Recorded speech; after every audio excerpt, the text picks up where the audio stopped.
This week in Arsenal, the Gunners managed to salvage a draw by fighting back at Stamford Bridge to make it 2-2. Uh, Hope is not lost for Aaron Ramsdale. We're going to have to cut that in post. Declan Rice leads without the armband, and a trip to Seville looms. Let's get into it. Welcome in to This Week in Arsenal, episode 32. It is Monday, October 23rd, 2023. We are here with you after Arsenal disappointingly drew away to Chelsea 2-2. Pretty lackluster affair, I think, in most regards for the Gunners. And just a bit of housekeeping. If you're watching on YouTube, please subscribe, comment, like the video, hit the bell. We are under 100 subscribers away from 2,000. So if you could help us get there, that'd be really awesome. Really appreciated. I also put out a winners and losers video, kind of covering some of the performances from the Chelsea match. So feel free to check that out. Follow the pod on Twitter at This Week Arsenal. You can follow me at Shamsdale. And then, of course, you can follow Sash at LT Arsenal. And I'm here, as always, with Sash. How are you doing, my friend? How are you feeling after this weekend? Bit of mixed feelings, to be honest. On one hand, I think it could have been way worse than it was, to be honest. On the other hand, Manchester City won against Brighton, and we're again playing catch up against them. I know it sounds ridiculous to say this as we're only in October, but I still think that against a team like City, you cannot give them even a yard. So that was quite disappointing for me because I thought we undid some of the good work that we did a couple weeks ago when we pipped Man City and finally beat them. Normally, this was a game we would win and we would drop points to City, but it happened the other way around, which for me is not ideal because the aim is to win the games we won last season and then also beat City. We've done the hard thing, and now when it came to a test at Stamford Bridge, we've faltered. Obviously, there's more to it than just the performance. There were obviously some refereeing decisions which we will get into. But on the whole, I think a frustrating day, which was salvaged at the end, thanks to like the substitutes who came in and changed the game, and of course our captain Declan Rice, who we will also get into. I say captain because I think he was the captain that turned up at Stamford Bridge and not the person who actually wore the armband. Yeah, he's definitely someone who doesn't need the armband to be the leader when the team needs him to be. And I mentioned this in the winners and losers video. I mean, he popped up when we needed a spark to get things going, and he was the one who went in front of the cameras after the match to admit that we didn't put in anything near the performance that we needed to. Yeah, I mean, if you were to actually, I'll ask you this: if Odegaard didn't start a match, who is the person you'd give the armband to?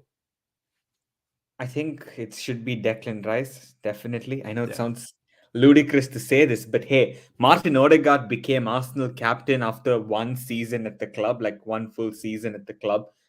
I yeah, think Declan Rice has shown in I can't believe it's only been like 8 or 9 Premier League games, but it seems like he's been here for a long time now.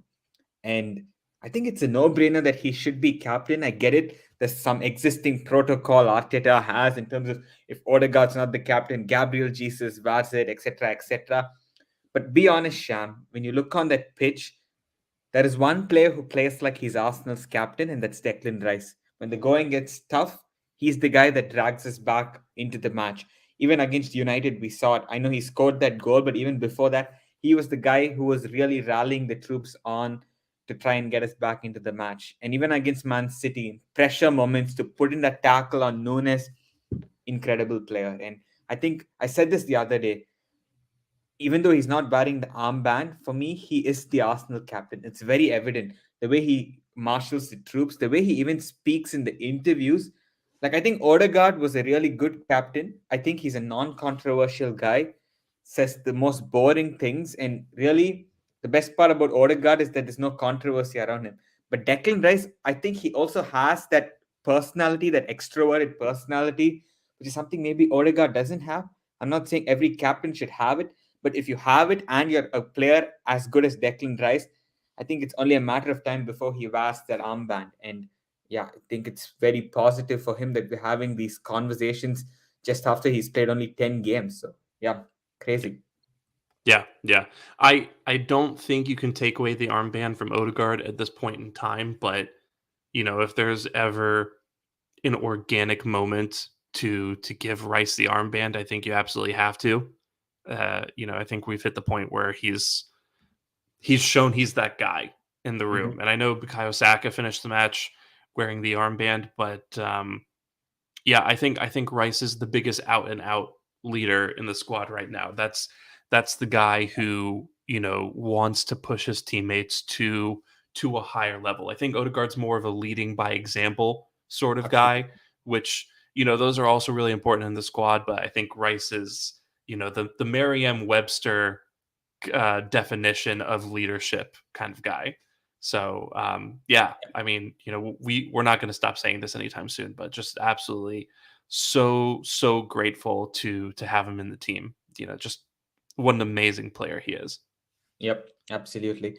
And I want to get into this 11 that we put out to start off with. And honestly, before this match, Jorginho played against Man City, but before that, it was Declan Rice playing the sixth role. I'm a huge fan of Jorginho. I think he gets a lot of unwarranted stick, and I thought he was really good against Man City because he was so solid. The way he read the game and helped us control it was phenomenal. And I understand the clamor for Thomas Partey. I think Thomas Partey is the better midfielder, but I also think that we're playing twice a week, and because of that, I don't think Thomas Partey is the guy you want playing 2 times a week, and it's just asking for trouble. So I can see why Arteta played Jorginho. But apart from that, we saw Eddie drop to the bench and Gabriel Jesus came in for him. But Sham, I wanted to ask you what you made of Arteta's selection. Did you think perhaps that Jorginho should not have started? Would you have played Thomas Partey? The reason I ask this is, yeah, we can all debate, and I think any person who watches football will tell you that Thomas Partey is better than Jorginho. But considering that we need to win the games in the Champions League as well because we lost against Lens a few weeks ago. We have to beat Sevilla away from home, and they have a new manager. It's going to be really difficult. I can see why Arteta started Jorginho and saved Thomas Partey for that game.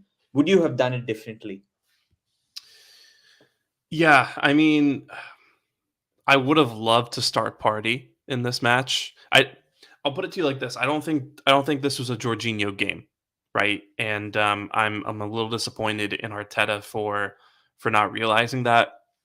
I think Pochettino has been very consistent and renowned for having teams that cover a lot of ground, right? You saw it with the Southampton team. You saw it with Spurs with that midfield of Musa Dembele and Dele Alli.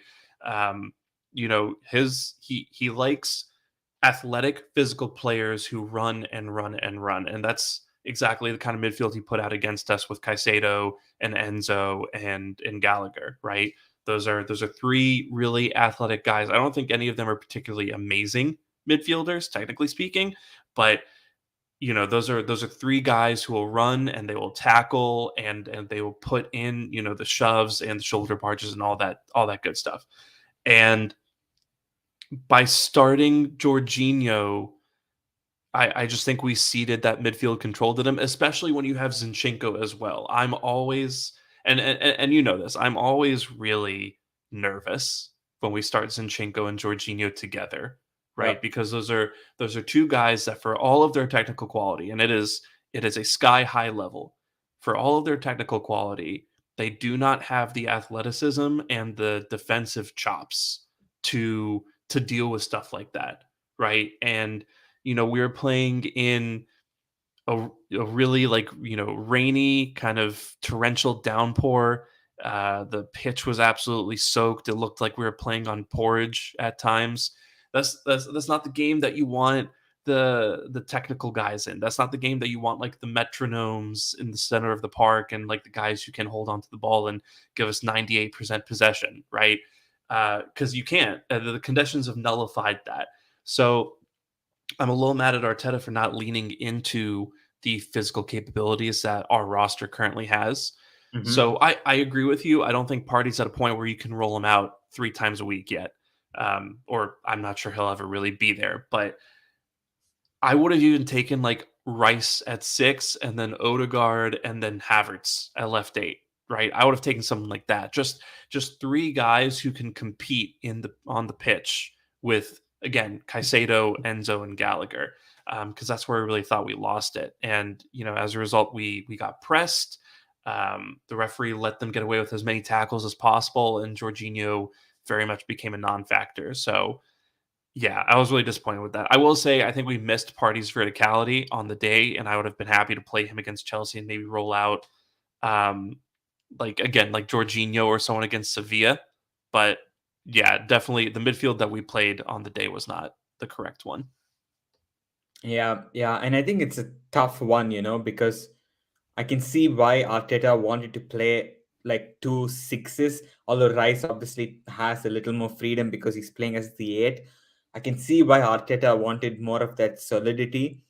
And if you don't want to play Thomas Partey, the only way to achieving this is to play Jorginho. Me personally, I might have done things slightly differently in a game like this. I think I might have played Odegaard as a left central midfielder, Rice on the right, and I think that makes a huge difference. I'd like Odegaard to play more as the facilitator rather than the guy who you expect to do things in the final third. I know it sounds absurd to say this when he scored 15 league goals last season, but I think his role will evolve and should evolve. And so I would have done things slightly differently. And I think personally that, yeah, Jorginho, maybe he wasn't great, but I still think he's a really good player. And I think he should be playing in the Premier League, at least when Thomas Partey is not fully fit or if Arteta wants to rest him. So I think the problems are much bigger than Jorginho personally. And I think we can't attribute all of the midfield problems that we had to just him. I don't think it's just the midfield as well, which is the issue. I think there are bigger issues at Arsenal this season. Like the front three has not clicked in the way we would expect it to. I think day by day it becomes more clearer that we need that center forward. And you saw the moment Kai Havertz came on. I know he didn't play as the center forward, but he still was playing as almost like a second striker in that right half space. You could see that he gave us something different, and this is something that we need, that plan B option that can relieve pressure in a big game through the use of his physicality. And this was something that I felt was missing. So while I do take your point on Jorginho, I think I would still start him if Arteta wants to go with two sixes personally. I'll put it like this: I think you can only play one of Jorginho and Zinchenko. Yeah, I that I think would I think agree with. Yeah, I think if you play both of them, then you just sacrifice too much athletic ability, especially in this kind of game, right? So if you're going to play Jorginho, then you play Tomiyasu at left back, or if you're going to play Zinchenko at left back, then you play Rice at 6 or something like that. I just don't think Absolutely. there was that balance That's a in good point. traits. Yeah, Mhm. so I guess that's kind of the main point. I don't think the combination of players is right there, but Yeah. moving on from kind of the midfield deficiency, I think it was the 8th minute. Cole Palmer had a pretty nasty challenge through the back of Gabriel Jesus's ankle. I think it might have been an Achilles actually, and he Mhm. got a yellow card for it. But I just want to get your thoughts. Unfortunately, this match I think had a lot of instances of refereeing inadequacies, and I Mhm. just wanted to get your thoughts on kind of this first one. Do you think Cole Palmer should have been sent off, or do you think a yellow card was about the right result there? Let me put it this way. I've seen those tackles get given as red cards for other teams. I've also seen Arsenal players like Xhaka make challenges that are way less worse than that and still get sent off for it. So my only question here is the consistency, right? These guys have different rules, it seems, for different players and different teams. And how annoying is it that Cole Palmer is the guy who then goes on to score the goal? And this we saw it last week as well with Kovacic, how he stayed on the pitch, I will never know.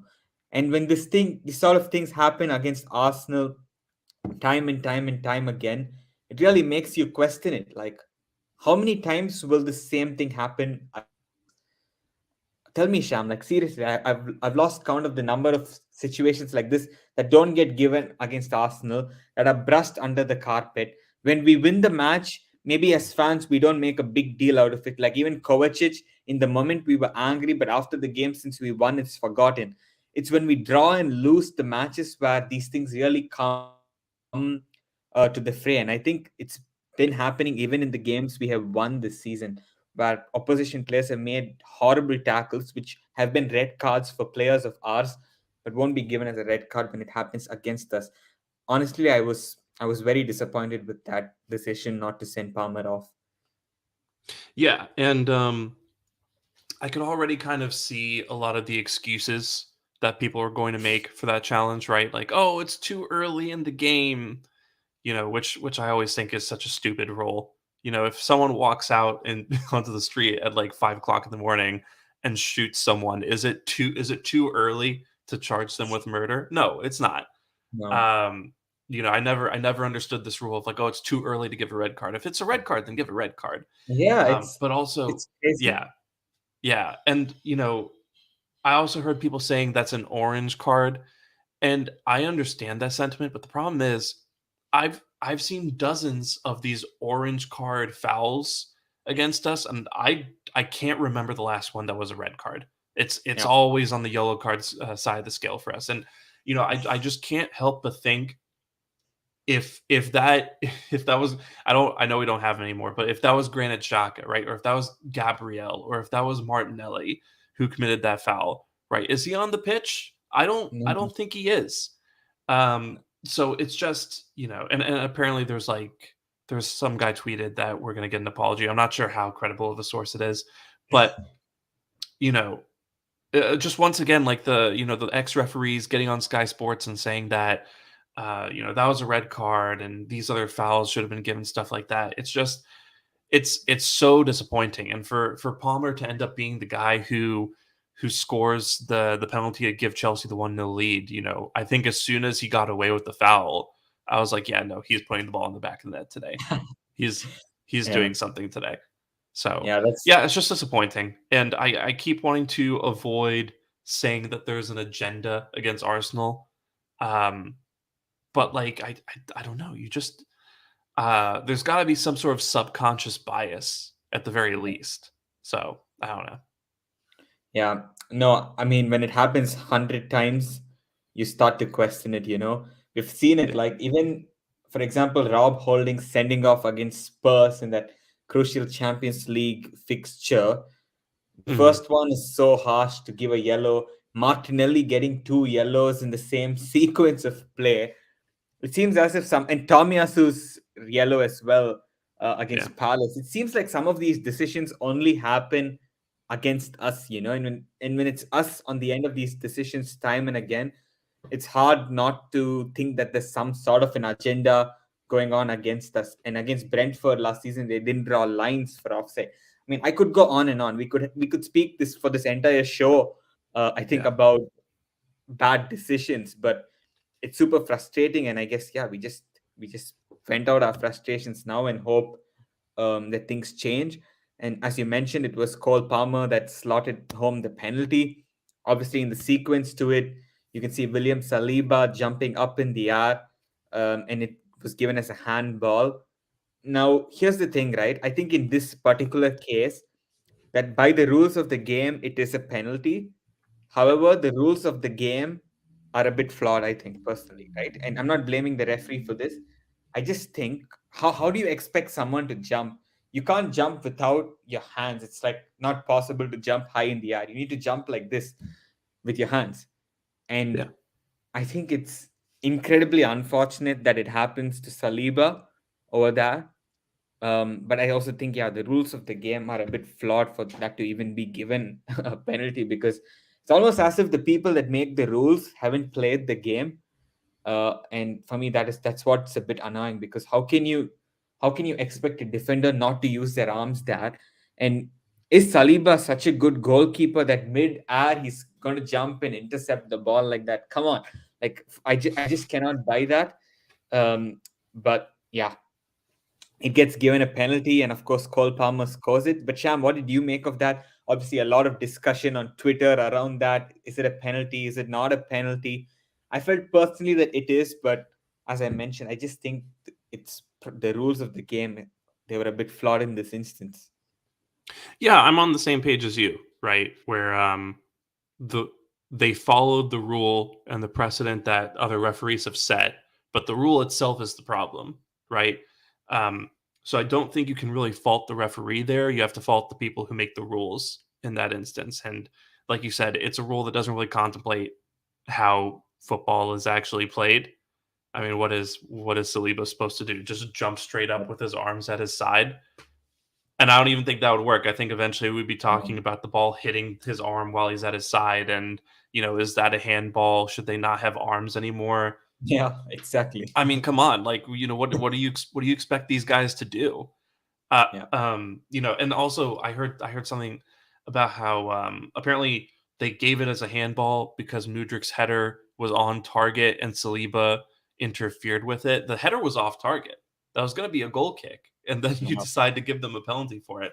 It's just it's I wouldn't even say it's disappointing because this is kind of the level that I expect of the PGMOL at this point, Mhm. but they absolutely need to do something about that rule and just about the handball rule in general.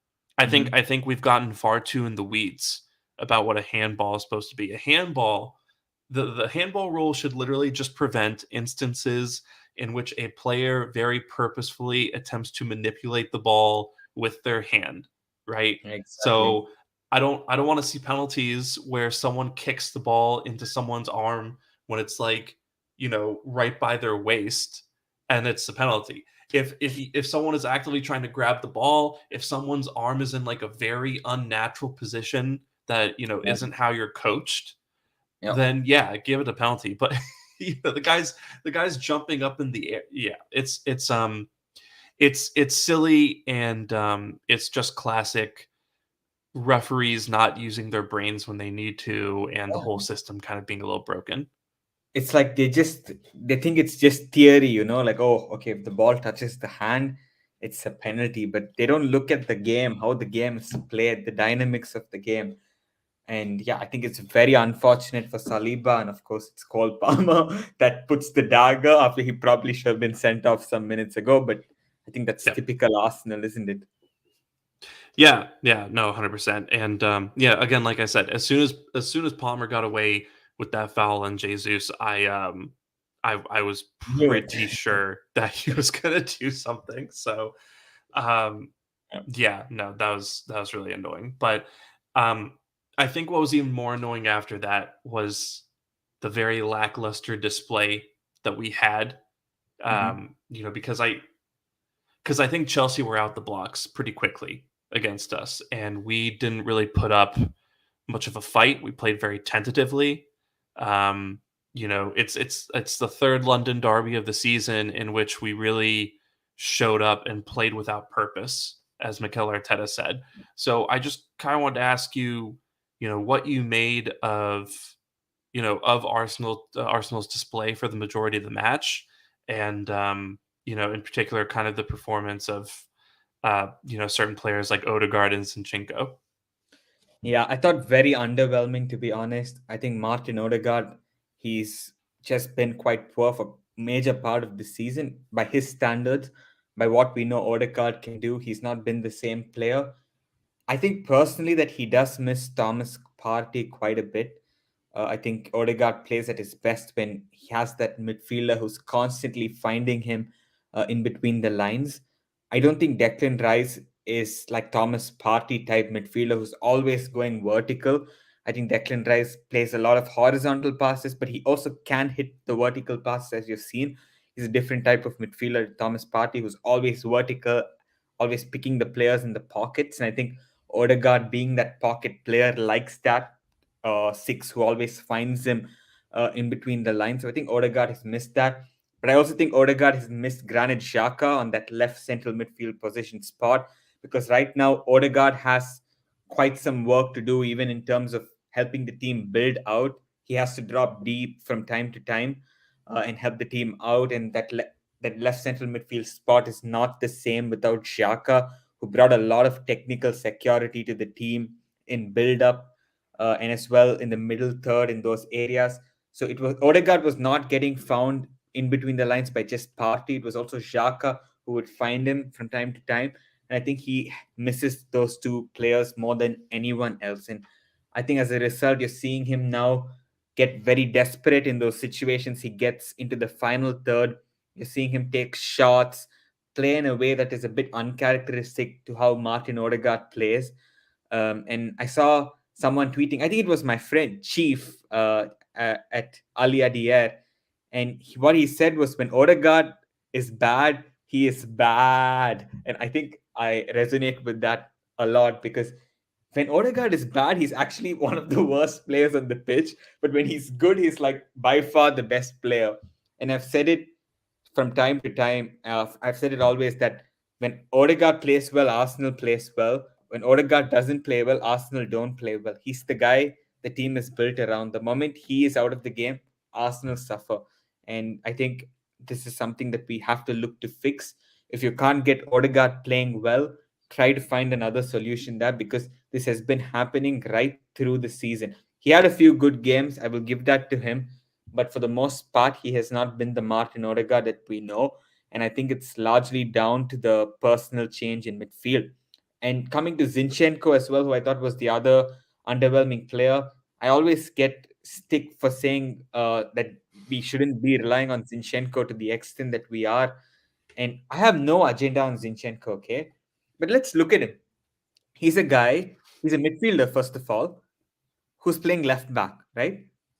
Is he one of the most unique players in the world? Absolutely. I don't know of many left backs who can play the way he does, inverting, helping the team progress play. And I commend him for it. Last season, there were quite a few games we were chasing that Zinchenko played an instrumental role in helping Arsenal get back into it. And I acknowledge that. However, just look at a few things logically. This is a guy who played at Man City for 5 seasons, never played more than 15 matches in a single season. Can you tell me why is Pep a fool not to play Zinchenko beyond a certain point? No, Pep understands Zinchenko as a player. He's a player that can be useful in certain game situations, in certain game states where you want more in build up and you want to maybe forego a bit defensively and put him there. We're chasing a game. We want the midfielders to be further forward. We want Zinchenko to take the ball, receive, and progress the play. He can play in such a situation. But against every single side, if you expect him to do that, he is going to get exposed. He's never been a good player defensively 1v1. He's cost Arsenal in a few matches, in my opinion. We even saw against Liverpool the way Trent Alexander Arnold, a player who's not renowned for his dribbling, just nutmegged him, cross 2-2. And that's when our dip started, right? Even against Southampton, we saw the next match that he can lose composure sometimes under pressure. He can get emotional. He can play a bit of hero ball. He's also injury prone. And there are games like yesterday where he has to be hooked off, like when he's on a yellow card and teams are going to target him, he will be hooked off. What I'm saying is that he's not worth the fuss beyond the point. He's too high maintenance a player, right? And I think we did just fine even without him. In the games Tomiyasu played last season, Arsenal were fine. Liverpool home 3-2, one of the most fluid displays we saw in that second half. There was no Zinchenko pulling the strings in midfield. We let our midfielders midfield. That's what we should do. Let the midfielders play their game.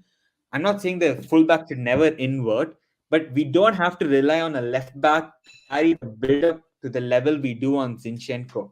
Okay, what we need to do is ideally sign a player like Frankie De Jong for that LCM position who can receive and build up and also attack the box. We need someone who can do two roles that relying on Zinchenko is for me just makes no sense at all beyond a point. Use him in certain game states. I'm telling you, if we use him in every match, people are going to start saying that he's a bad player, but he's not a bad player. We just don't use him properly. And for me, in most games, at least against the big sides, Tomiyasu should play, and if not, Zinchenko. But let me also get one thing right. It was not just Odegaard and Zinchenko who played poorly. I thought the whole team was quite poor till we came back. Even Declan Rice was not amazing until we came back. And yeah, I think as a team, it was a flat display, and I think all the players need to take responsibility for how they played. Yeah, on Zinchenko, I agree in that yesterday Zinchenko has a superpower, right, which is his ability to control the game and his world class technical ability. But again, there are certain game states and there are certain situations in which you can't do that, right? Like yesterday, again, the pitch was awful, and Chelsea were hell bent on playing a super physical game. So why are you keeping Zinchenko on the pitch at that point? I mean, granted, or I mean, why are you starting him to begin with? Granted, Arteta subbed him off for Tomiyasu at halftime, which I think was absolutely the right move. But you saw in the first half the moment that he couldn't control the game, what good was he? Right? He's a decent front foot defender. He's impressive when it comes to his aerial duels, but the guy was one on one at times with Cole Palmer and Raheem Sterling, and it was terrifying. And then what do you do in the 10th minute? 10th minute of the game, he goes to the other side of the pitch for no reason and just hacks Mudryk for no reason, gets a stupid yellow card, and now he's 80 minutes in stoppage time on a yellow card left. Like what are you thinking, Alexander? Like, yeah, he's just one of those guys where I feel like he's a little immature as a player. And when things don't go his way, he starts acting out and he starts behaving very emotionally, like you said. Hero Yeah, ball. so that's really sorry. He starts playing hero ball as well, like we Yeah. saw last season.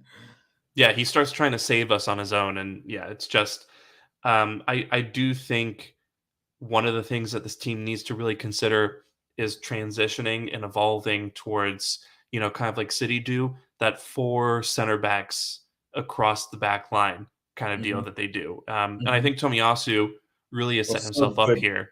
It was Yeah, really he's great. He's really, and when Timber comes back, I think Timber will make left back his own. good. Hmm. But in the meantime, Tomiyasu is a world class one on one defender. But in addition to that, I think he inverts pretty well. He can play that game. Against City, he was taking up a variety of different positions. He was running up into the penalty box to head the ball on for Havertz. So I think Tomiyasu is a guy that needs more game time. Yeah, And like you said, Zinchenko is not durable. Eventually, he's going to get a muscular injury. I don't really think he's a guy who should play more than 30 to 35 games for us at the most. that's a lot. Um, yeah, well, and not all of those should be starts, by the way. Yeah, Um, absolutely. but yeah, he's Zinchenko is a really useful player, but I don't think he's a starter. No. For a team that wants to dominate the league, that wants to create a dynasty. No. So I think yesterday was kind of the point where just watching him kick Mudryk for no reason and get that yellow card. I think that was the moment where I was just like, okay, I think Lost we it. need to. Yeah, we need to start doing something about you. As for Odegaard, yeah, I love Odegaard. I think he's a phenomenal player, but this season in particular, I I think it's a variety of things that have gone wrong with him. I think he's playing too high up the pitch, right? And we're playing a lot wider, and we Yeah. have Saka getting double teamed and triple teamed. So there should theoretically be a lot of space centrally for Hmm. Odegaard to operate in. But I feel like he just crowds things up in the right hand space sometimes, or right hand side sometimes, and he's also way further forward than he was last season for us, right? Last season he was very much like the second phase controller kind of guy, and this season he's further up the pitch, but I also feel like he's very isolated, and I'm not sure if this is him or if this is a directive from Arteta, but he's taking a lot more shots, which he's a decent shooter, but I think he just picks moments that don't make any sense sometimes. Um, and I think we're just kind of coming up against the cold hard truth that not every game is an Odegaard game, and maybe that means he sits on the bench. Maybe that means he moves over to the left hand spot Hmm. where he has a runner in Martinelli for him to just play off and be more of a classic playmaker. Yeah, I think yesterday, and he was a loser for me. I think on Saturday you saw Smith Rowe kind of operate in that right hand spot a little bit, and you saw Havertz in that right center yeah, mid role as well, and they yeah, both looked really good. absolutely. Havertz especially, I think he was able to operate more as that second striker there. So, Yeah, I I think something needs to be changed in terms of how we're using Odegaard, and I think the frequency with which we use him as well. Yeah, and that's not to say he's suddenly a bad player. I just think, yeah, we have to start using our squad more yeah. at that position. Yeah, no, I think that was very well put, because a lot of our fans, the moment someone criticizes Odegaard, people are like, oh, you have an agenda, you're ungrateful for all he's done. This shows how fickle our fans are. But no, we're just calling a bad performance, right?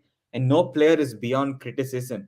And I think Sham and I will admit that I think almost everyone in the team was bad until we made the comeback. Like, I could not really think of a player who was like, wow, this guy's playing so good. So we criticize everyone when they play badly, and when they play well, we give them their flowers. And I think that's how it should be as well. But Yeah, now coming into the second half, um, Arsenal obviously, I thought, started the second half decently after the first half, but then yeah, there was this moment where Mudrik he clipped David Raya and made it 2-0. I just want to get your thoughts on this because there's so much of debate, and I think it's so pointless beyond a point because I think Arsenal have 100 problems right now. And if I'm to look at the last in the list of problems, it's probably the goalkeeper situation. Yes, hmm David Raya was a bit unconvincing at times against City and against Chelsea. He tried to play out, got pressed, nearly cost us. You can say his positioning for Mudrik's goal could have been better. But I think in the grand scheme of things, David Raya has been a net positive. And personally, I don't think that this Mudrik goal that was scored will happen every week. I just don't see it as something that all wingers are going to do. But Sham, I want to get your thoughts on this. Are you a bit concerned with Raya's performances? And obviously, a lot of clamor now for Ramsdale to come back. What are your thoughts on this? yeah. I'm not concerned by Raya's performances. I obviously I think he. I'll put it like this: he's had some bad giveaways, including one against Chelsea, and there are moments where, kind of mentally speaking, he looks a little shaky, right? And I think we have to remember that this is a guy that we plucked out of Brentford, who I like Brentford a lot as a club. I really respect what they try to do, but for all intents and purposes, they are very firmly mid-table, right? True. And this guy is playing in some of the most consequential games of his life over the last few weeks, right? He's playing in the Champions League, he's playing against Chelsea, he's playing against Manchester City in, what we could look back on in a few months' time as being a title decider sort of match. Um, I think he played against United as well, didn't he? Right? Yeah. So, these are big games No, that he's against playing in. United. No, against Was it United, it Ramsdale? was Ramsdale, yeah. It was Ramsdale. Yeah. Okay. People said he So could have scratch saved that. Rashford's goal, I remember. Yeah. But yeah, I mean, it's one of those things where he's playing in some big games, and I can for most part like give him some grace for that. But yeah, I'm not worried. There's a saying in the NFL, right, which is the most popular guy in town is the backup quarterback, right? Which is to say that whenever things start going wrong with the guy who's throwing the ball on an NFL Mhm. team, everyone immediately, if there's, unless we're talking about like Tom Brady or something, right? But if there's a guy that people already were not too sure about and he throws a couple interceptions in the game, everyone immediately is like, no, put the backup in, put that guy in. We know he's better. And I think the Mhm. same thing's happening here with Raya and Ramsdale, Yeah. right? Where I don't think people are ever really sold on Raya, and we signed him, and some people were a little bit, with all due respect, butthurt about Ramsdale being sent to the bench, Yeah. and just kind of we're waiting. They're waiting for Raya to make that mistake, and he's made a couple, and now they're like, no, go get Ramsdale. He's better. We knew that he was better, right? It's Yeah. the same thing. And Grass is always greener on the other side, isn't it? exactly. And this isn't to say Ramsdale's a bad keeper. I think Ramsdale's a great keeper. Yeah, But like, I just don't think we're going to see a market improvement if we suddenly go and get, bench Raya and then start Ramsdale against Sheffield United on Saturday. So it's one of those things where it's a tricky spot for Arteta because he's now put himself in this place where you're being ruthless, so you have to do yeah, something if things are going wrong, but at the same time, do you want to chop and change your yeah, goalkeeper every single time there's a mistake? If you want to change up your goalkeepers because of specific game strategies, I don't really think there's a problem with that. But if yeah, you are walking up to your goalkeepers after matches where they've given the ball away a couple times and a fluke goal flew in over their head and saying, yeah, you're gonna sit on the bench for a couple of games now, nice job, right? yeah, I yeah. I think that really starts to mess with players' psyches. So, Hmm. um, in terms of the Mudryk goal, I don't blame that on Raya at all. Really, Okay. Raya's taking up a position to stop the cross, and Mudryk. I don't think Mudryk's a good enough player, and you can watch the replay. He wasn't looking at Raya at all, by the way. Yeah, he claims in the post match that he aimed for it, and they discussed Raya's positioning. I don't know how true that is. Sure, and I used to go on dates with Halle Berry, right? We can all lie, but Yeah, like, the fact of the matter is that the guy was trying this exactly the worst part of this for me is this exactly what Saka did in hmm, the Boxing Day 2020 against hmm, Chelsea, where he attempted to hit that cross and then it flew into the net, right? And it was it yeah, was it was this big moment, and it's the same thing here that we just gave Mudryk. He attempted to hit the cross, yeah, flew in. Um, you know, yeah, I don't buy for a second that he was trying to do that. He was trying to hit the cross and he mishit it, and it just worked out for him. yeah, So, this is probably something that we should have the goalkeeping experts on for at some point yeah. soon. Deep, But yeah, yeah, yeah. yeah, I think he was trying to take up a position to stop the goal. Who I'm mad at, and this is why I was texting you about Jorginho during the game. I'm mad at Jorginho because he went and White is double teamed out on that right Yeah. flank. Right, he's trying to decide whether or not to deal with Mudryk or to deal. I think it was Enzo who was out there. No, no, sorry, it was who was their left back on the day? It was Cucurella. It was Cucurella. Cuckoo bird. Yep. Yeah, so it was him. It was White against Mudryk and Cucurella, right? And I think Saka is trying to make his way back, but in the meantime, Jorginho's just sitting there in the space in between those players and the penalty box, and he's not committing because he knows if he commits, he'll get beaten, and then they have a free run at goal. And that was the moment where I was furious that we played him because Rice is halfway up the pitch playing 8 at this point, and Yeah. I really wish he could have been there to Hmm. actually be the mobile guy who can give some help to White, but also be a guy who doesn't get spun that easily. So yeah, that's just kind of my little rant about that moment. But Yeah. big No, picture, yeah.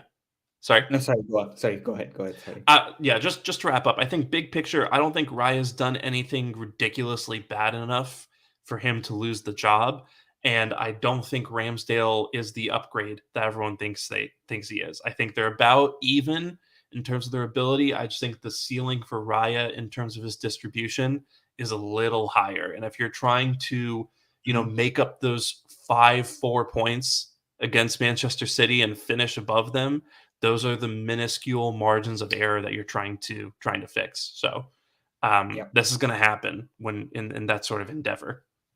Yeah, no, I thought you made a very good point about Raya being under pressure, and I think this is something a lot of people ignore because he obviously comes from Brentford, and suddenly he's playing Premier League games against City and all these teams uh, with bigger expectations, with him expected to actually distribute the ball more than he would be at Brentford, where he could go long to Tony a lot of the time, Yeah. and also playing Champions League. So I guess the question I also want to ask you here is, are you tempted to maybe rotate Ramsdale for the Champions League games just to maybe free up Raya's mind space a bit? Because he's gone from playing for Brentford, where he goes long most of the time, lower expectations, to a team where you're expected to win every single game, no matter which team you're playing, to playing twice a week, playing Champions League fixtures at hostile atmospheres. Do you think, even from the point of view of David Raya adapting, that it might actually maybe make sense to play Ramsdale in Champions League games? Because while I take your point that Raya is currently better than Ramsdale, I also think Ramsdale is not so bad that you can't start him in a Champions League match. It's not like Matt Turner, who, sorry, apologies to the American Gunners, but he can't even play with ball at feet. So I don't think it's a downgrade. So I think we can use Ramsdale for the European games, and that I think keep him happy as well. It would solve like also a lot of this stupid public debate on Raya versus Ramsdale. And I think it might also allow Raya to ease in. Like, do you see it the same way, or would you go with Raya against Sevilla? I I mean, I don't mind either way. I think Ramsdale is perfectly capable of handling a side like Sevilla. I've always been of the opinion that Raya and Ramsdale should be chosen based on the opposition, right? And if you have a side that's willing to sit back and give you that space to play out, I think Ramsdale is probably the better bet, right? I think Ramsdale is a better is a better keeper when it comes to kind of playing out from the back and doing the short to medium range passing. But if you have a team that is pressing you, right, and they're condensing the pitch and they're leaving in space behind them, excuse me, then I like Raya a lot more for that because Raya I think is a lot better at hitting those long range passes and playing over presses and kind of using that verticality to great effect, right? I think the problem is though we keep on trying to make Raya do that without really having someone for him to aim at. I think we can do better than Gabriel Jesus in terms of a guy for Raya to kind of ping the ball at. So that's another thing. I think Havertz maybe should start being deployed most times when Yep. Raya's featured. But yeah, I think either one of them can play. It's up to Arteta, really. Yeah, no, for sure. I think it's good that people are finally seeing Kai Havertz's worth. Of course, we'll get on to him. But yeah, Yeah, I think that makes a lot of sense. I think with Havertz in the team, it will help the goalkeeper a lot more, that's for sure. yeah, yeah, for sure. Yeah, it just makes the job um a lot harder. And that's why I've had some sympathy for Raya. I just think he doesn't really have anything to aim at a lot of the time. So um and I think also teams know what we're trying to do with him. So at that point, if you don't have guys who can win the duels, then you're not good enough to overcome any adjustments that the other side's making. Yeah. Um, so I hate to I hate to keep being the guy who pulls us back into refereeing debates, but this is the last one. Um, so we in the second half we had a it was a corner, right? I think it was a Mm. corner that we delivered into the box, and we have multiple players going in to try hit the ball in on goal, and Robert Sanchez decides that this is a perfect moment for him to straight up punch Gabriel Jesus in the face when attempting to get the ball. Yeah. And he was right; it was a perfect moment because he got away with it. But there are a lot of commentators now and a lot of ex-referees getting on BBC and Sky Sports and all that, and saying that we in fact did deserve to have a penalty there.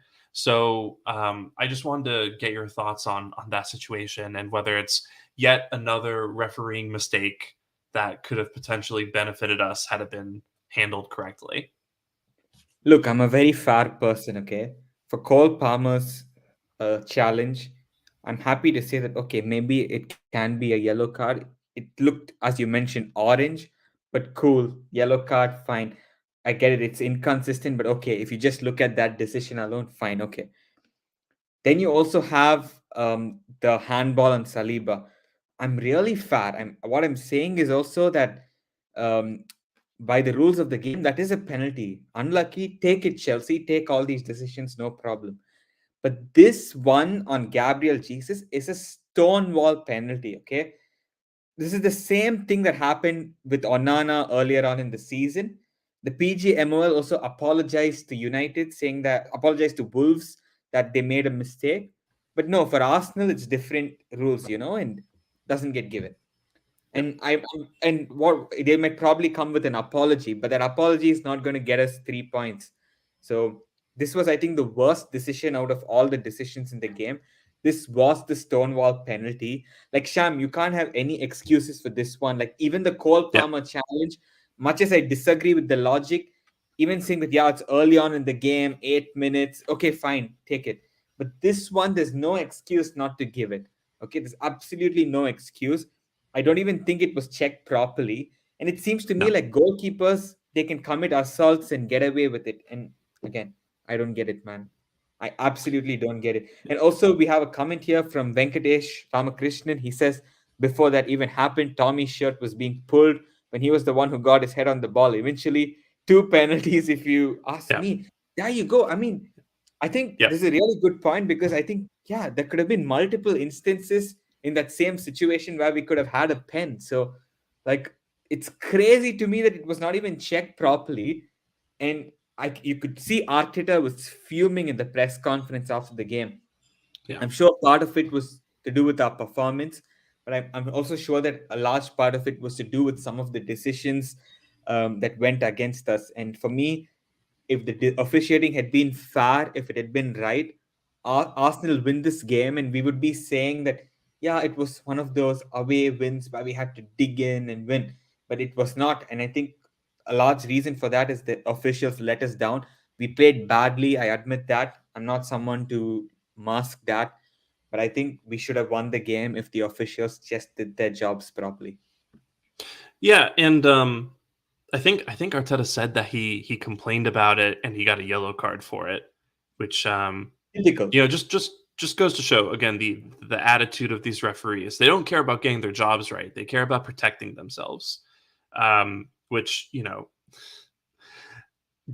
this comment might piss some people off, but the PGMOL is basically a giant police union for all intents and purposes. They make the rules and they don't care about actually enforcing things properly. It's more about making sure they don't get in trouble. But yeah, it's Venkatesh is absolutely right. By the way, that was actually something I was going to bring up after we talked about the first penalty appeal, which is Tomiyasu had his shirt almost pulled entirely off of him. Right, it looked like it was going to rip at one point. Didn't even look at it, which is just kind of another thing that the PGMOL said that they're going to make a big deal about, and then they stopped really looking at it even. So, um, yeah, I don't. I mean, I'm out of things to say because like, what if getting punched in the face isn't a penalty, then I don't know what we're all doing here, right? And yeah, I don't remember there being a rule that the goalkeeper can assault players, and that's fine, right?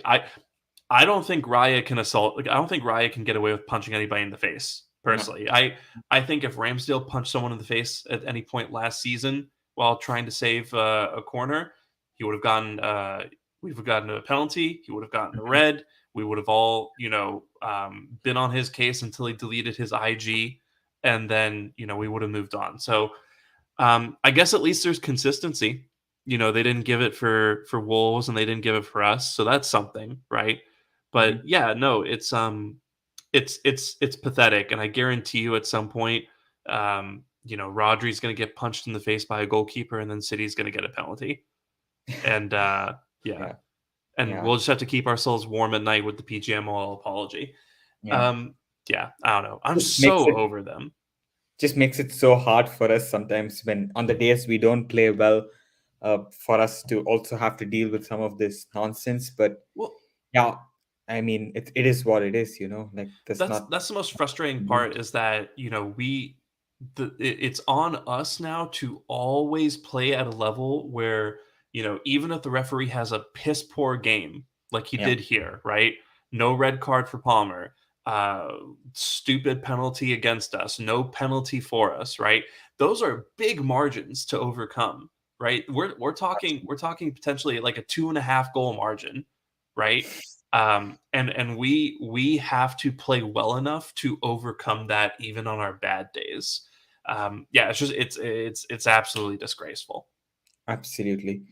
And you were speaking about David Raya, and we have a question from Nicholas. Thank you for your question. He says, this is just a random thought, but will Raya be allowed to play against Brentford this season in the league? seeing as he's technically loaned to us from Brentford? It's an interesting question, actually. I never thought about it, but I do know for the League Cup that Brentford gave him permission to play against them. And even though we played Ramsdale in that match, Brentford were okay with David Raya playing against them. Uh, Mhm. I guess again it would come down to if Brentford wants David Raya to play or not. And I think Brentford would be okay with it because they showed, I think, a lot of class. I know it's the League Cup, but they still showed a lot of class to say that, yeah, David Raya, you can play against us, no problem.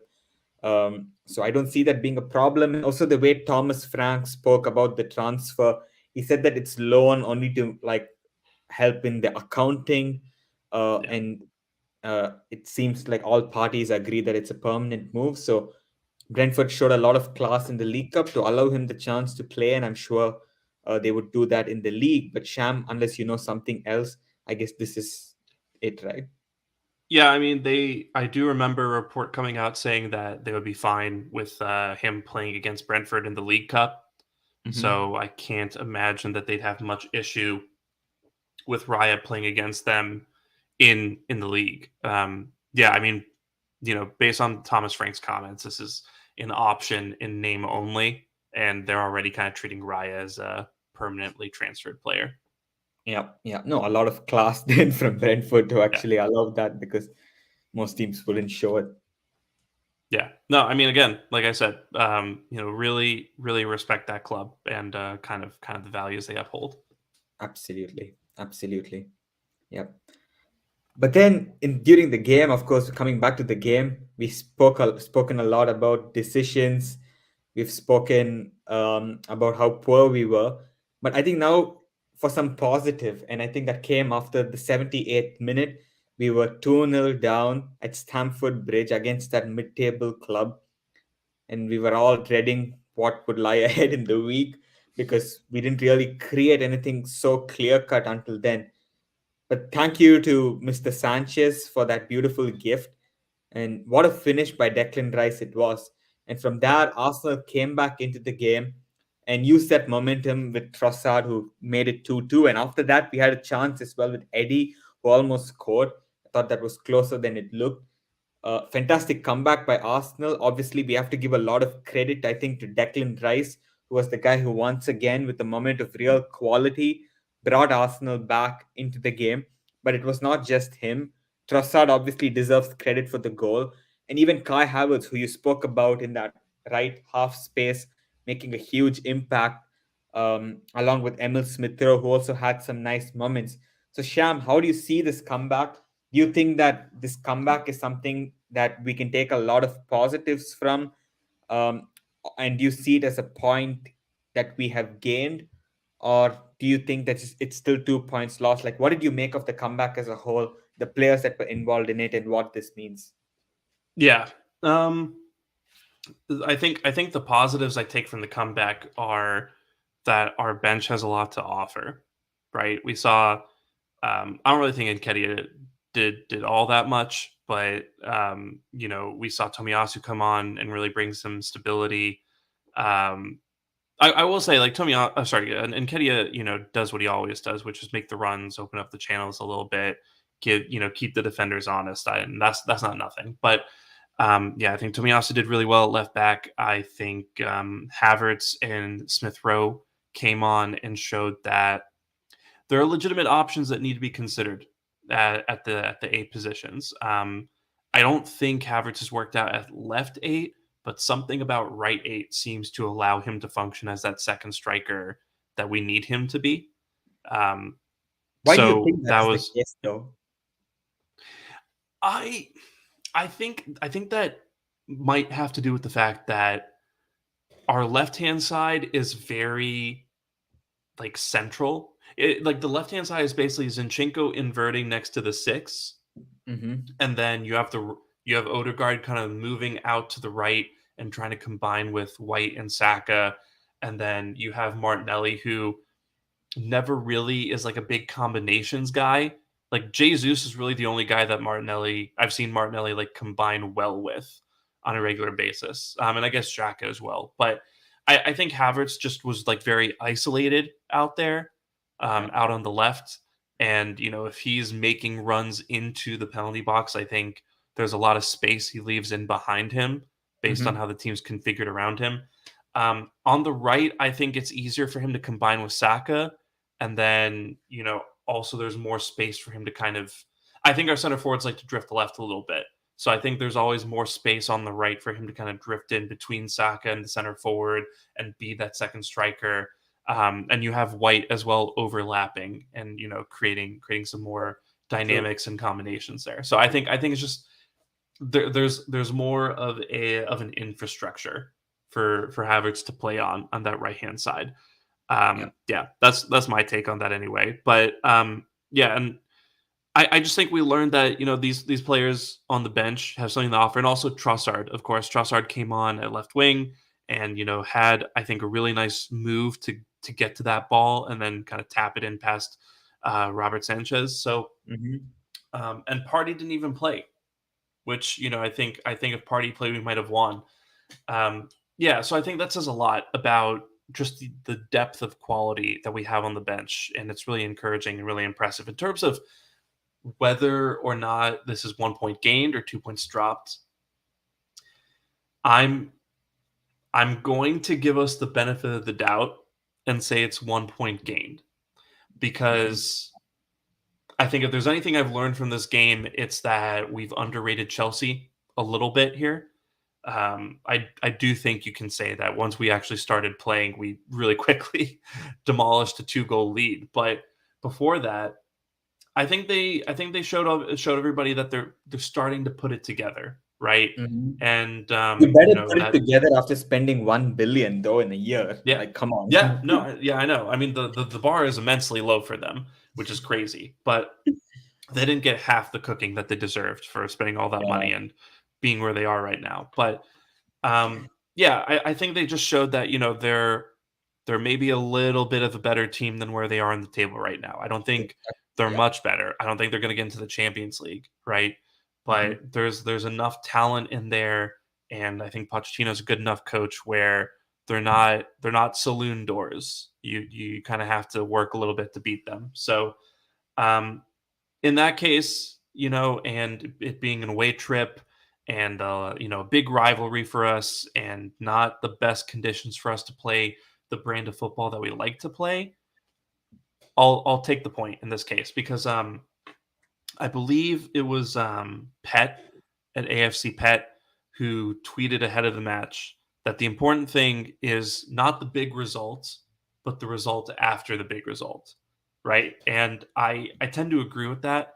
I think if we'd come back from the international break after beating City and then we'd lost to Chelsea, I I think that kind of starts to play on the mind a little bit, and you think to yourself, did we actually deserve to beat City? Is that did we earn that, or was it just how things played out on that day? Because we Mm-hmm. went to Chelsea and lost. We might not be as good as we thought we were, right? But I think showing that we can fight back from that two Mm-hmm. goal deficit and look pretty convincing at the end, even potentially having the opportunity to go on and win it. I think that shows that there's just some things to work out in this team, some kinks to fix, Mm-hmm. but we're not far away from being what we need to be. Oh, absolutely.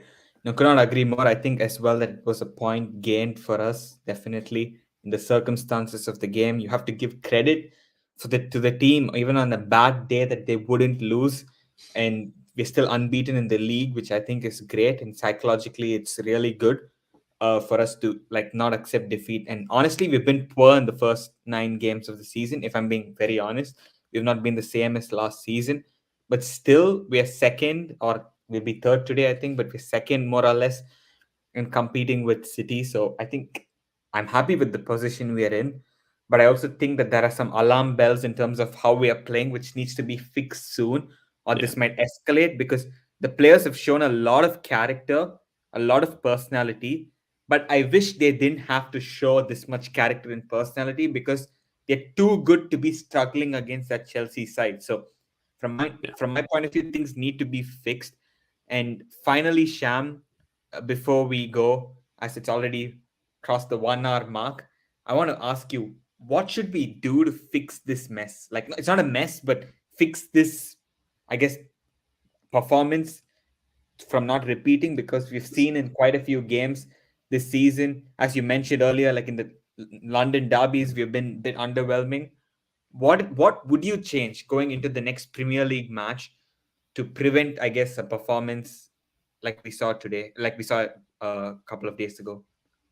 Yeah, I definitely wouldn't call it a mess. To me, I think it's a blatant imperfection, and I think I think the big problem is just, how we attack. I think we're entering the final third and the opposing penalty box very wide all the time, and there's no centralness to how we play, right? It feels like all our chances are created through crosses or cutbacks, and we don't Mm-hmm. really play centrally through teams anymore. And there's not much like running power either, right? Mm-hmm. Especially among our eights. This was kind of a problem I had last season. And I think we've exacerbated it now, right? Where we got Rice, who can carry the ball. Odegaard's not really a carrier. Havertz hasn't really shown himself to be a carrier. Vieira's more of a string puller than a carrier. Mm-hmm. And I guess Smith Rowe's just not good enough to seize the opportunity, even though he is a carrier, right? So something needs to change in terms of either us trying to pull the strings more from like those central spots from zone 14, Mm-hmm. or we need to put someone in that left 8 position who will pick up the ball and run with it, and maybe that has to be Rice, and we play Party at 6. I don't know, it feels very stagnant centrally, and it feels like we just rely way too much on attacking from out wide, which is not the most reliable way to generate clear-cut chances. The opposition wants you to be out wide, right? Mm-hmm. If you keep the ball on the flanks, and most teams are going to be okay with that. Yep. Um, so yeah, I think that's the problem that I would try to fix personally. Yeah, no, for sure. I think the midfield, as you mentioned, like has to change. Something has to change in the composition of that midfield, whether it's changing Odegaard's position or bringing Havertz in or Smith Rowe. Something has to change that. And as we discussed earlier, I don't think Thomas Partey is going to play 2 games a week. So you need to have solutions for Premier League and for Champions League. I think Champions League we can get away. I think, although I don't want to Mhm. risk it and I don't want to go back into the Europa League, I think we can win. I think even without Thomas Partey, but I think in the Premier League we might need Thomas Partey to be fit and playing, because he was such a key player. And I again say, I think Partey and Xhaka not being that huge miss. I think we had to move on from them. But yeah, there's going to be some trouble until we adapt. So I think we are facing some of that now. And I think, yeah, it's up to Mikel now to find solutions and change that midfield. I think we saw a lot of positives in that second half against Chelsea. Now it's a question of, can we see that from the start? Can we see Arteta being ruthless and actually making these changes? And I guess we'll find out a little on Tuesday, and also we'll find out more in the weekend. Yep, yep, for sure. I just think we need to be more direct centrally, and maybe play with a little bit more purpose. I don't know. Feels like that horseshoe of death is coming back. Yep. But yeah, we'll see. I mean, it's not the end of the world. I still think we'll No, get through the group stages okay.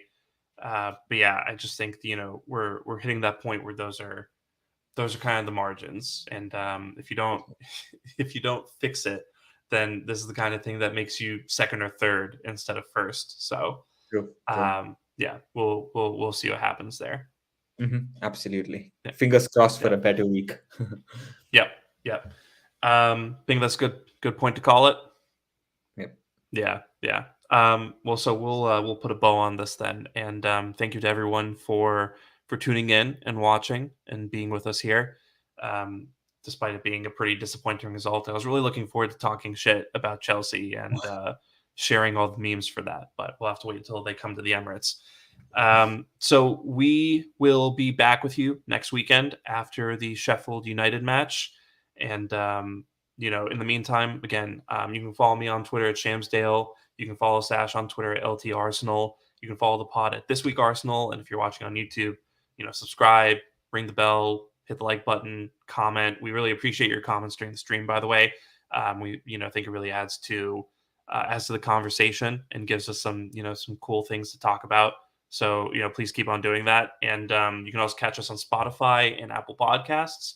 That's where we'll put up the podcast version of this. So yeah, again, feel free to give us a subscription. Trying to hit 2,000, and until then, we really appreciate all the support. So we will talk to you after a win against Sevilla and a win against Sheffield United. Until then, take care, and we'll talk to you soon.